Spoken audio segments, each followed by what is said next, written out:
नमस्कार, आप देख रहे हैं दैनिक चिंतन।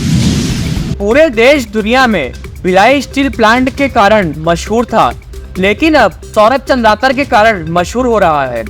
आज हम आपको बताएंगे कि सौरभ चंद्राकर ने ऐसा क्या किया कि जिससे पूरी देश दुनिया में उसकी चर्चा हो रही है।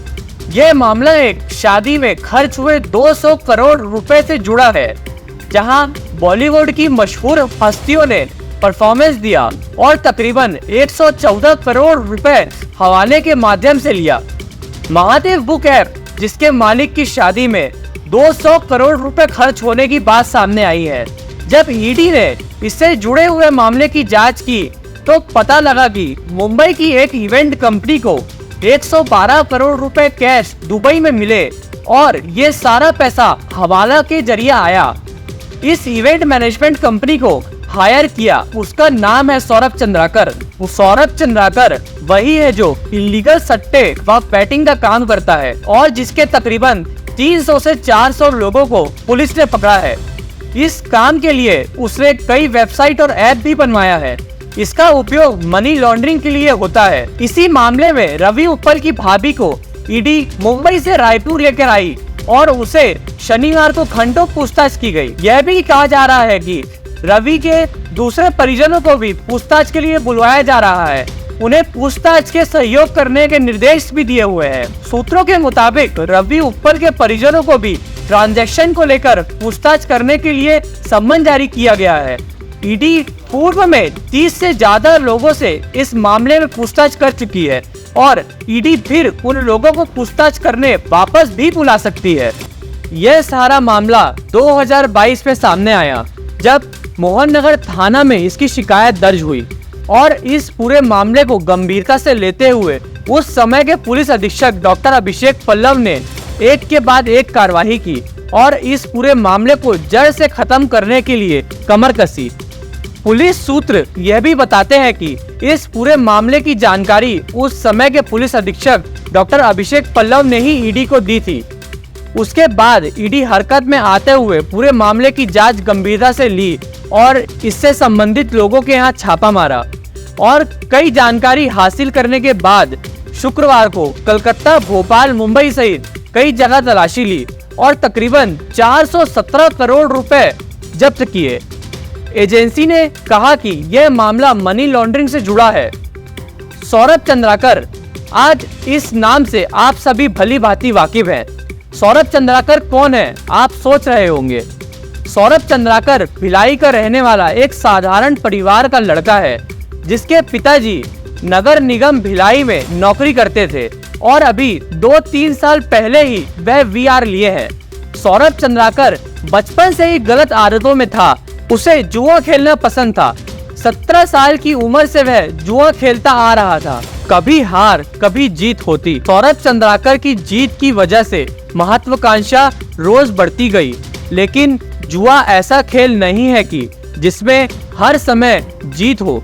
एक समय ऐसा आया जिसमें सौरभ चंद्राकर लगातार हारता गया, जिसकी वजह से कुछ लोगों को वह पैसा नहीं दे पा रहा था, जिसके चलते वह दुबई भाग गया। वहाँ छोटे मोटे काम करने लगा। इसी के बीच फिर वह इसी तरीके के लोगों के संपर्क में आया। कहते हैं अच्छी आदत देर से लगती है, बुरी आदत जल्दी लगती है और छूटे नहीं छूटती है। सौरभ चंद्राकर और रवि उप्पल की महादेव ऑनलाइन बुक का सेंट्रल हेड ऑफिस दुबई में है।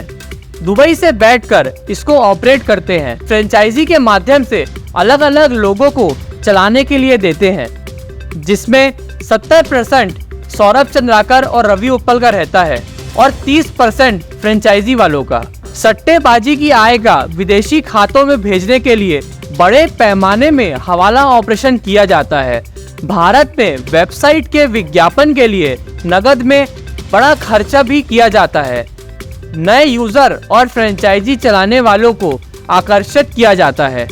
इसी के चलते कुछ महीने पूर्व रायपुर होटल व दुर्ग शिवनाथ नदी के पास सभी फ्रेंचाइजी वालों के लिए एक बड़ा आयोजन किया गया था, जिसमें लाखों रुपए के गिफ्ट बांटे गए थे।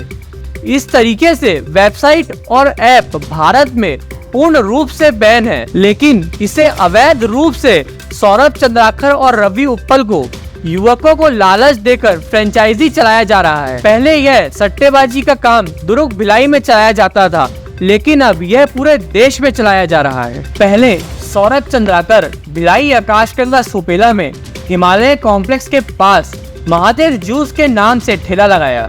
उसके बाद उसने नेहरू नगर और सिविक सेंटर भिलाई में जूस फैक्ट्री के नाम से कैफे खोला, लेकिन बाद में इतना अमीर हो गया कि इसकी कंपनी का टर्नओवर 10,000 करोड़ से भी ज्यादा होने का अनुमान है।